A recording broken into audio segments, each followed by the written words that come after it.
Welcome once again to my YouTube channel, it's Theron. Today's topic, Learn English with Toy Story 4. This is part 2. I have to get that toy from Gabby. Whoa, steer clear of that weirdo. If I were you, I'd cut my losses and go home. But Bonnie needs him to get through kindergarten. Oh, kids lose toys every day. Bonnie will get over it. Number 9, Get Over. Woody asks Bo and Giggle's help to get Sparky back, but they refuse to help. Bo's reason is that children lose their toys very often and Bonnie will get over it. So what does Bo mean actually? The phrase get over means feel better, recover from a bad experience. You've gone through something really bad, really unpleasant, but you're okay now, you're fine. You've gotten over it. Here is an example. I hope her trip to New York will help her get over her puppy's death. So what follows get over is the bad experience. In this case, the bad experience is the passing of her dog. Molly would fall asleep with her hand resting on Bo's feet. Okay, I get it. Bo, my kid really needs this toy.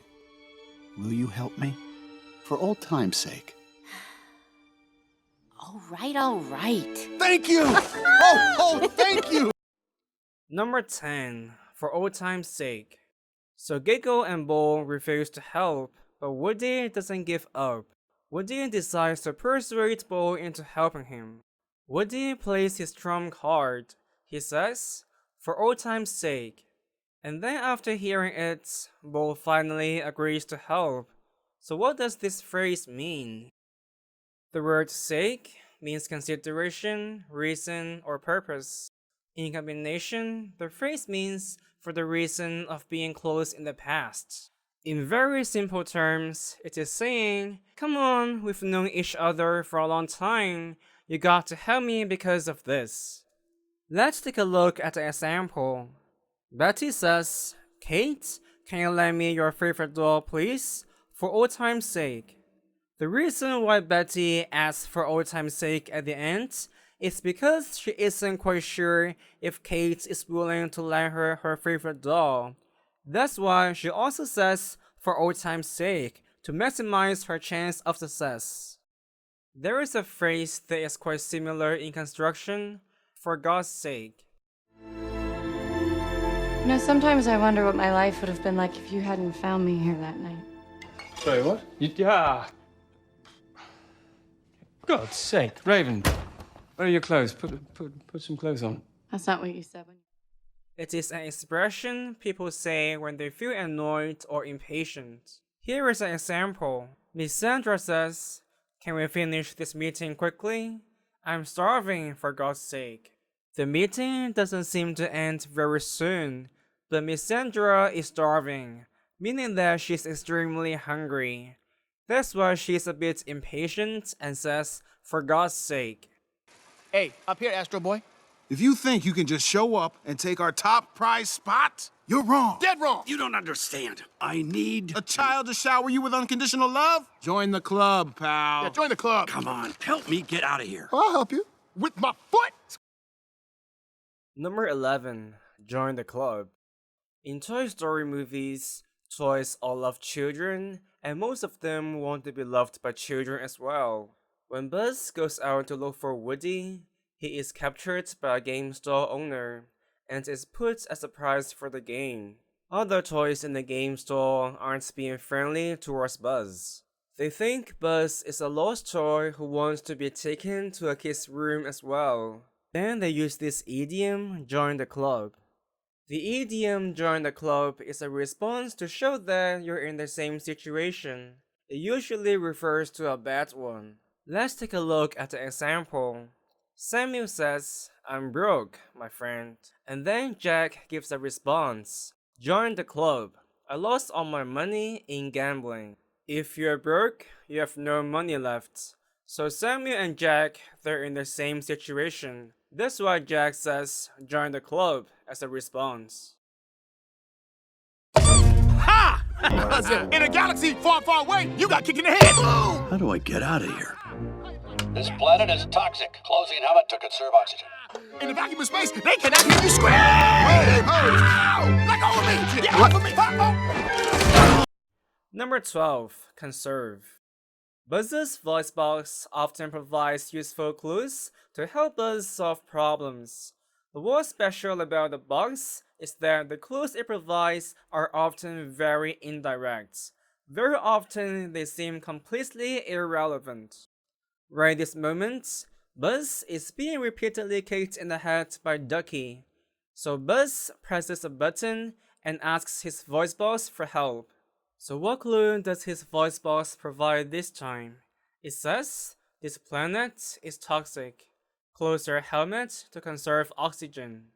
After Buzz closes his helmet, he got himself out of trouble. So what does conserve oxygen mean? The word conserve means to keep or protect something. In Buzz's case, conserve oxygen means save oxygen, so he can stay alive in a place without air for a while longer. Here is an example. Adjust the brightness of your screen to conserve battery life. If the screen of your phone is bright, then your phone will be dead very soon. You need to adjust the brightness to low so your phone can stay on for a long time. Forky's gone. Oh, honey, I'm sorry. Okay, let's look outside one more time, but then we have to keep driving, okay? They're about to leave! No! We have to stop them! How? We could frame Dad for a crime so he goes to jail. Number 13. Frame. Bonnie's family is about to leave, but Woody hasn't got Sparky back. Jesse wants to do something to make the family stay longer to buy Woody some time, and Buttercup has an evil idea. He says we could frame Dad for a crime so he goes to jail. So what is his plan exactly? The word frame means to make someone look like he or she has committed a crime. The person in question actually did nothing wrong. Let's take a look at the example. He insists that he was framed for murder. He says someone else killed the girl. What he's saying here is that he is innocent. He didn't kill the girl, but someone made him look like he did. Maybe the real killer put the murder weapon in his house. Be the Duke you are right now. Who's the greatest of the great white North? Kaboom! Who's the most spectacular Daredevil Canada has ever seen? Duke Kaboom! Can you do the jump? Yes, I Canada! Number 14. Daredevil. To save Sparky, the toys need to get to a cabinet high above the ground. They need someone to jump over a long distance to get there, and Bo Peep knows just the guy, whose name is Duke Kaboom. But when they talk to him, Woody says something wrong that makes him lose confidence. To make Kaboom rebuild confidence, Bo Peep says something to encourage him. Bo Peep asks a rhetorical question. Who's the most spectacular Daredevil Canada has ever seen? So what does Bo Peep mean by Daredevil? Is it some kind of monster? A daredevil is someone who does dangerous, risky things, like the three youngsters in the video. We can say these people are such daredevils. They climb so high without any safety equipment.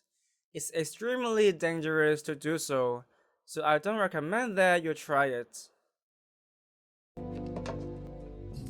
So, how long were you in here? I don't know, a couple years. I didn't want to sit on a shelf waiting for my life to happen, so I left. Wow. You've handled this lost toy life better than I could. Oh, Sheriff. You're selling yourself short. Ah, I think you'd make a great lost toy. You really don't think you'll ever be in a kid's room again, huh? Nope. Number 15. Sell someone short. Woody has just said he's not as good as Bo when it comes to living as a lost toy. And Bo is being quite humble here. She says, Oh, Sheriff, you're selling yourself short. So what does the phrase mean? The phrase means fail to see the true value of someone. It's very similar to the phrase look down on. Let's take a look at the example. Don't sell yourself short. You're much better than what you think you are. You tell someone don't sell yourself short when you want to help someone regain confidence. Bonnie needs Forky. No, you need Bonnie. Open your eyes, Woody. There's plenty of kids out there. It can't be just about the one you're still clinging to. It's called loyalty.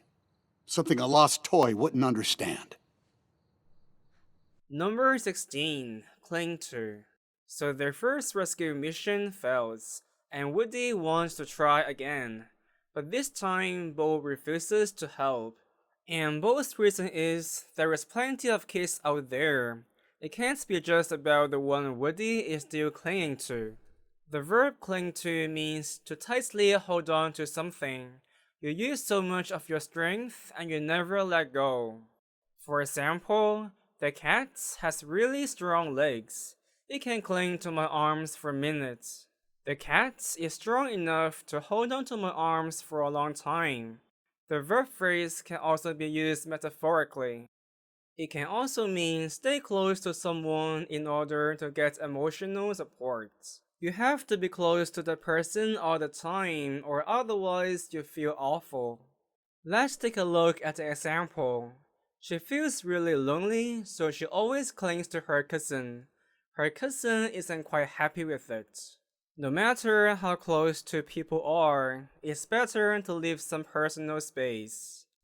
So that's it for today. I hope you enjoyed this video. Let me know if you have any questions or feedback. If you want to support this channel financially, please go to PayPal or Patreon. My latest updates can be found on Facebook, Twitter, and Instagram. Last but not least, don't forget to subscribe and click the bell icon. See you next time. Bye.